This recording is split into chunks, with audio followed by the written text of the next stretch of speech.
recorrer ao Ministério da Saúde. Aí o Ministério da Saúde vai ver se vale ou não aplicar naquela situação e se é emergencial mesmo. Aí eles recorrem a eles, né? Se ele não tiver recurso. Mas senão seria negado.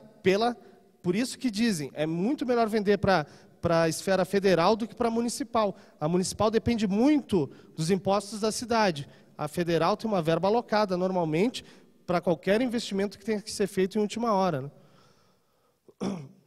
Passando aqui, a gente vai ter a carta convite. Segundo o artigo 22, convite é a modalidade de licitação entre interessados do ramo pertinente ao seu objeto, cadastrados ou não no órgão, né, escolhidos e convidados em número mínimo de 3, pela unidade administrativa, a qual afixará em local apropriado cópia do instrumento convocatório e estenderá aos demais cadastrados na correspondente especialidade que manifestarem seu interesse com antecedência de até 24 horas da apresentação da proposta. Bom, o que significa tudo isso aqui?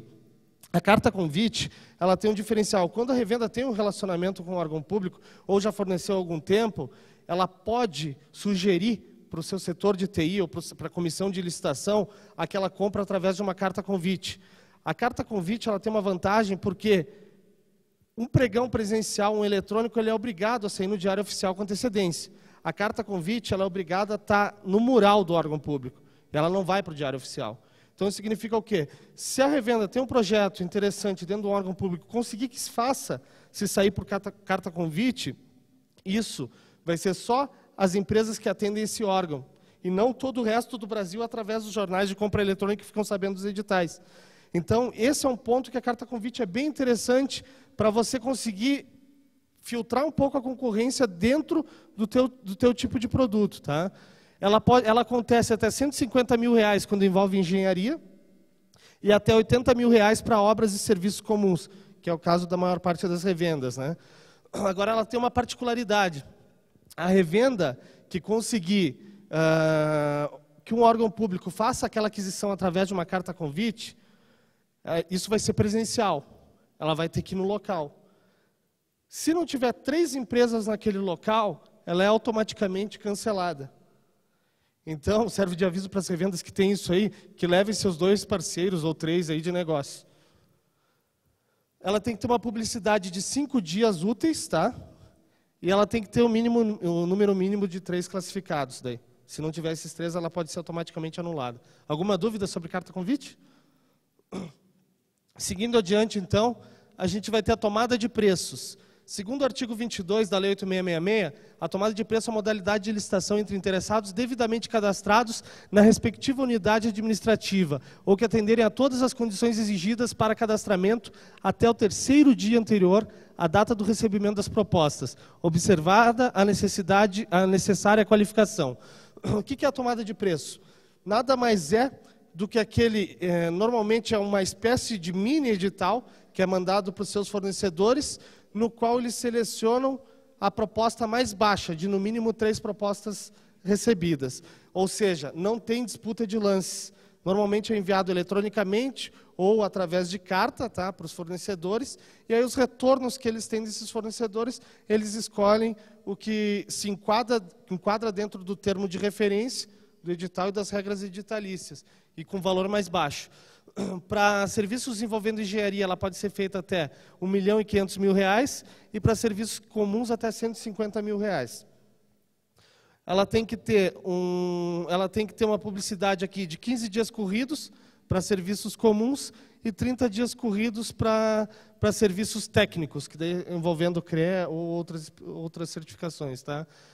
Tomada de preços aqui, alguma dúvida?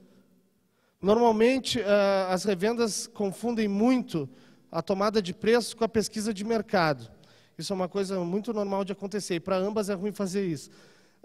O que um órgão público faz? Quando ele tem um projeto que ele está querendo largar edital futuro na rua, ele é obrigado a ter um projeto básico e um preço referencial. Como ele faz esse preço referencial? Ele tira só o termo de referência do edital e, forma de e-mail, ele manda para todos os fornecedores cadastrados como fornecedores naquele órgão. Aí entra fornecedor de caneta, de papel, entra todos os tipos de fornecedores. Aí, esse termo de referência que ele larga para os fornecedores, ele pede prazo, pede as condições de fornecimento e tudo mais. O que as revendas normalmente fazem nesse inteirinho?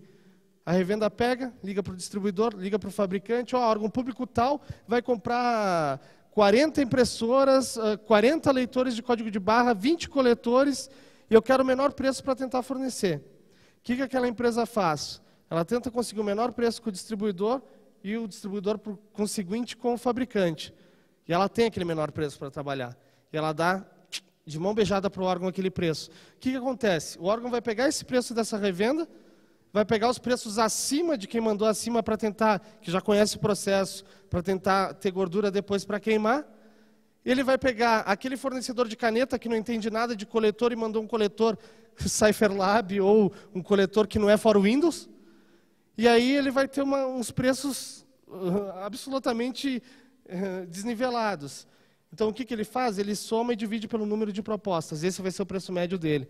Então muitas vezes a gente tem que ter muito cuidado nos preços que a gente passa para um órgão público. E perguntar, isso é para estimativa de preço? Os órgãos respondem, é ou não é? E se é para estimativa de preço, tenha consciência de que aquilo ele não vai fechar o negócio. Só vai estar limitando o preço que você vai fornecer depois. E aí, se ele for acima do preço estimativo, o órgão cancela a licitação.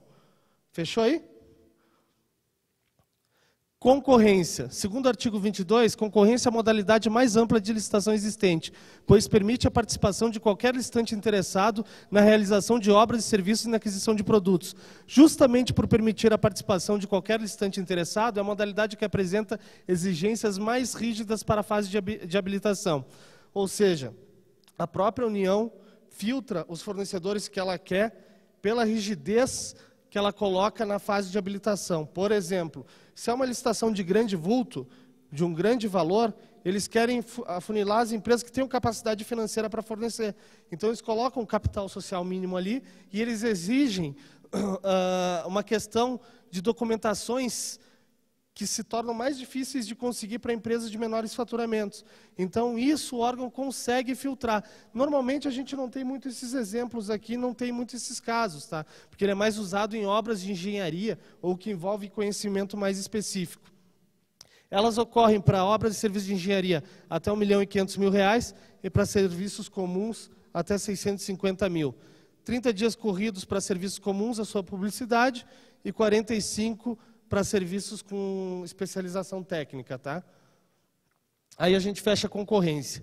E aqui a gente vai ter inexigibilidade. A inexigibilidade também é uma forma de aquisição de licitações, tá?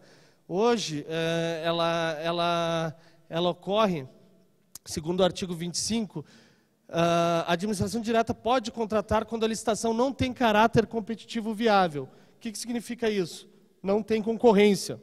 Se o produto não tem concorrência, eles podem adotar a inexigibilidade. A inexigibilidade ocorre quando há impossibilidade jurídica de competitividade entre contratantes, quer pela natureza específica do negócio, quer pelos objetivos sociais visados pela administração pública, de acordo com as normas do artigo 25 da Lei 8.666. Quando que ela ocorre? Quando o fornecedor é exclusivo, principalmente. Só tem um fornecedor daquele tipo de produto. Cabe inexigibilidade? Cabe. Vamos analisar agora as outras partes. Quando acontecer a singularidade para a contratação de serviços de terceiros, algum tempo atrás, logo que a Cisco entrou no Brasil, eram poucas as empresas que faziam os projetos certificados pela Cisco. Então, a empresa, o cliente lá do Amazonas, o órgão público, precisava de uma empresa certificada.